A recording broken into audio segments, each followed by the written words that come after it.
welcome back to my channel. Hindi ako pwede masyado mag-ingay ngayon kasi sina mama at si papa natutulog na sa kabilang kwarto. At kung aantayin ko naman kasi yung time na talagang makapag-solo ako tapos mag-video ay hindi na ako makakapag-video, hindi na ako makakapag-film. So, ayun, ngayon tulog na sila, diba? Mas okay kaysa sa gising sila kasi mas weird yun. Hindi naman so weird, pero hindi ako sanay.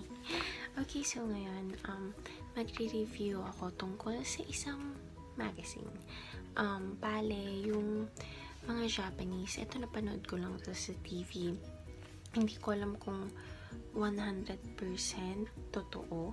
Pero yung panood ko sa TV, ang sabi nila, Japanese daw yung number 1 na sobrang mahilig magbasa ng mga magazines. And, as I've said, hindi ako sure kung totoo. Napanood ko to sa, wala na to ngayong TV show na to pero yung Sekai Banzuke, sa mga nandito sa Japan, baka narinig nyo na yun. Every Friday siya dati. Sila Imoto. Sila Imoto yung host. So, dun ko napanood. Ayun nga daw, yung mga Japanese sobrang hilig daw sa mga magazines. And parang sa nakikita ko naman, posible kasi sobrang hilig ng mga Japanese sa mga magazines and sobrang dami din ng iba't ibang magazines dito sa Japan na nire-release every month. And kapag pupunta ako sa mga bookstores, sa convenience stores, talagang ang daming mga taong nakatayo lang, nagbabasa ng mga magazines. Kasi ganito dito guys yung mga magazines dito sa Japan, merong hindi siya mga nakatali. So, makikita mo, mau-open mo yung nasa loob.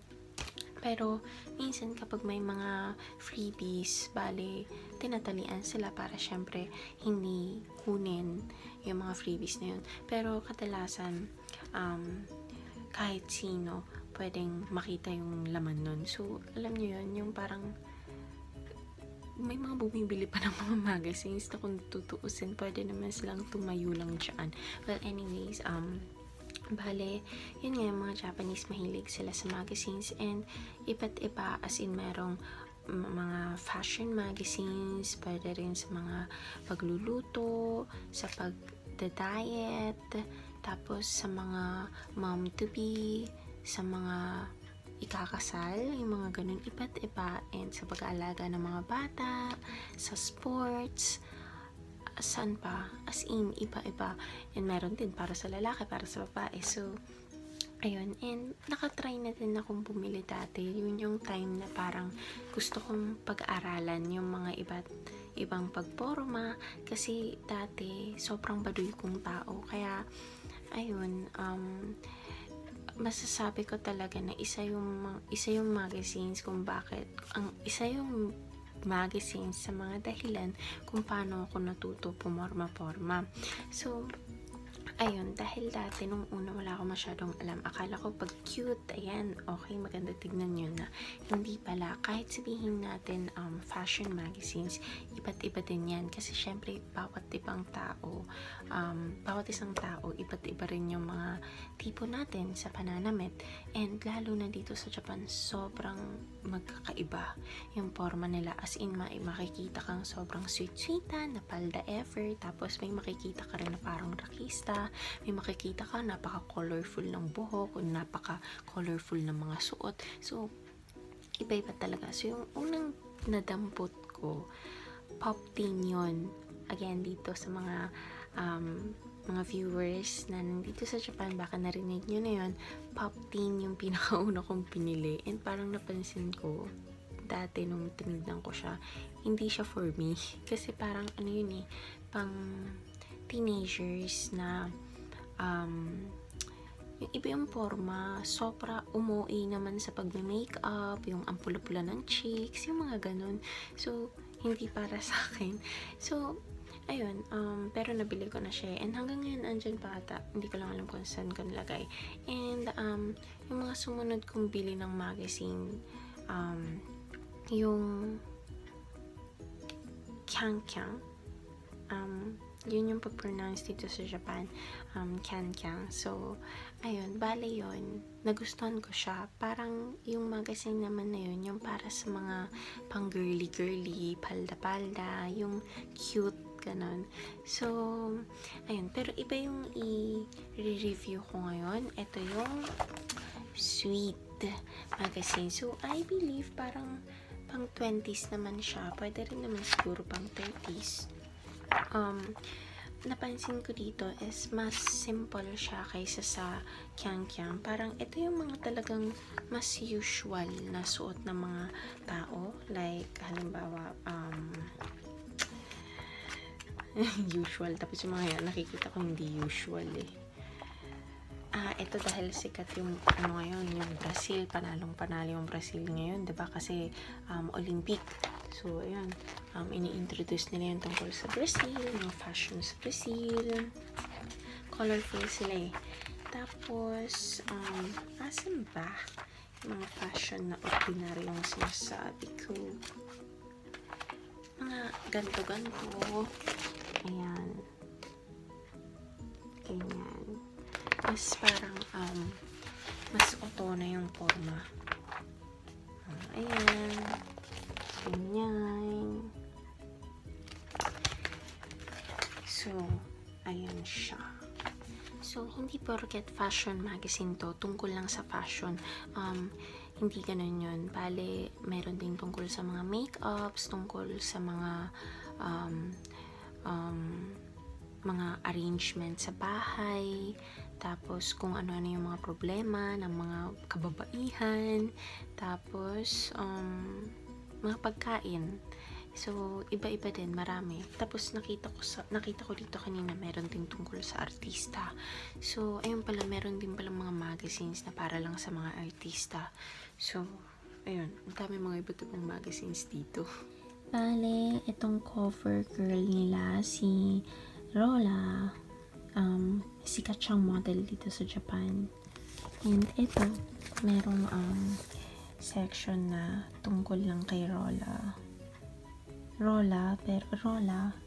pero dito sa Japan yung pag-pronounce nila is Rora. Ayan, iba't ibang infos. Ganda niya. Yung isa pa sa rason kung bakit gusto ko yung mga fashion magazine dito sa Japan, kasi tinuturuan nila yung mga readers ng kung paano magporma gamit yung mga kombinasyon ng iba't ibang mga damit mo. Halimbawa to, ito yung mga damit na gagamitin nila. May A, B, C, D, E, F, G, H hanggang K. So, ayan. Tapos, halimbawa, nakasulat dito, day 1. Ang combination is letter A, J, J, K. Yan yung suot ng girl. Diba? Yung parang akala mo parang wala lang ng mga damit. Pero kapag ka partner mo siya sa iba, maganda pala yung kalalabasan. Day 2, 3, 4, and 5, 6, 7. Ang laki din ng natutunan ko sa ganon, kasi parang dati, yung kapag pumuporma ako, laging shirt, short, shirt, skirt, shirt, tapos or kaya dress, diba? So, parang wala na akong iniisip na pwede palang i-combine din. Pwede palang ipag-partner din. So, dahil doon, mas parang marami na yung kahit konti lang na damit, mas maraming iba't ibang formang pwedeng gawin. Ito, mga ice cream, gelato, mga models at kung ano yung ginamit nilang mga cosmetics. Even accessories, travel bags, ang cute! Pati iPhone cases. Tungkol sa mga artista. Meron din tungkol sa horoscope. So, ayun, bale, eto, Sweet magazine, and sa loob nito, may kasama siya kaninang 2 magazines. Ayan, bale, ito yung mga tungkol sa mga Daiichi Daichi, yung mga pinaka-sikat, pinaka-number 1 siguro sa panahon ngayon or this month, I'm not sure. So, yung mga, kung ano yung mga skincare, mga cosmetics na number 1 sa buwan na to siguro. Hindi ko pa nababasa masyado.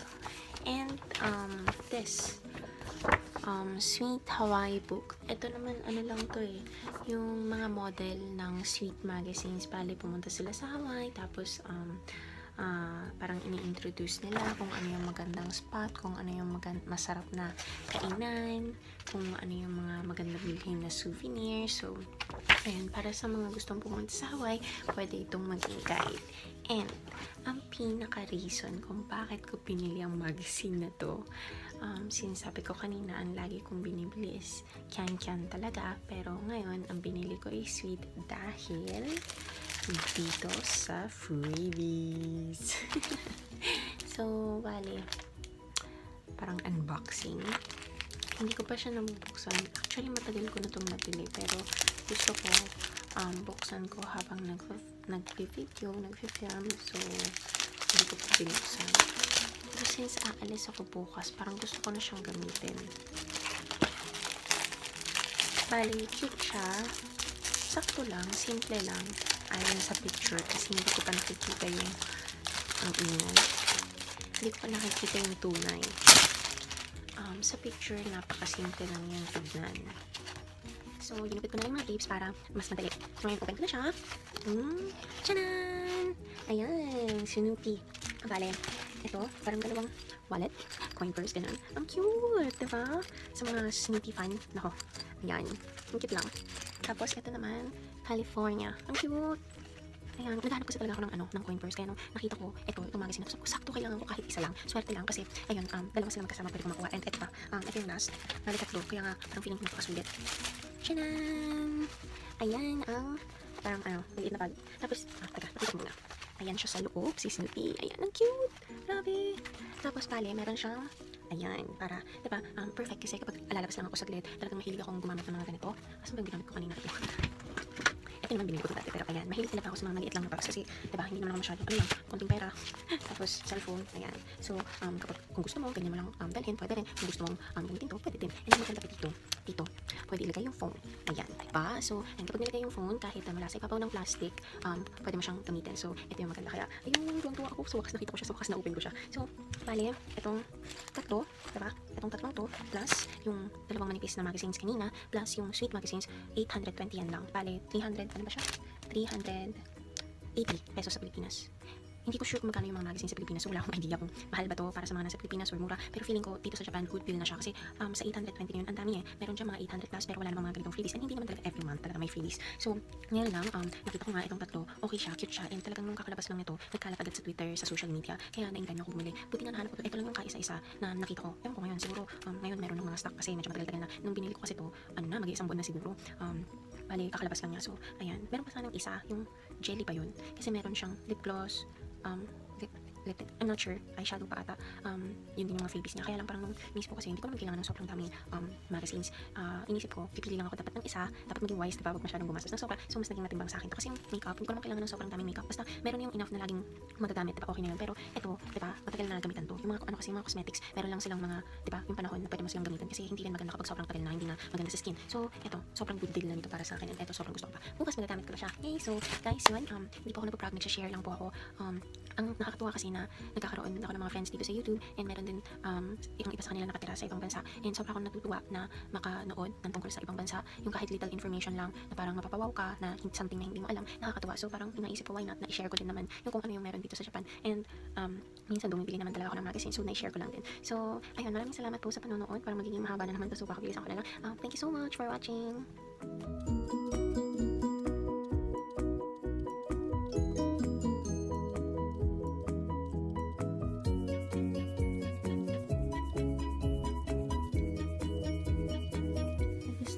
Siya kasi ganito, nakatipid siya, diba? So para hindi makalat. Ayan, so thumbs up.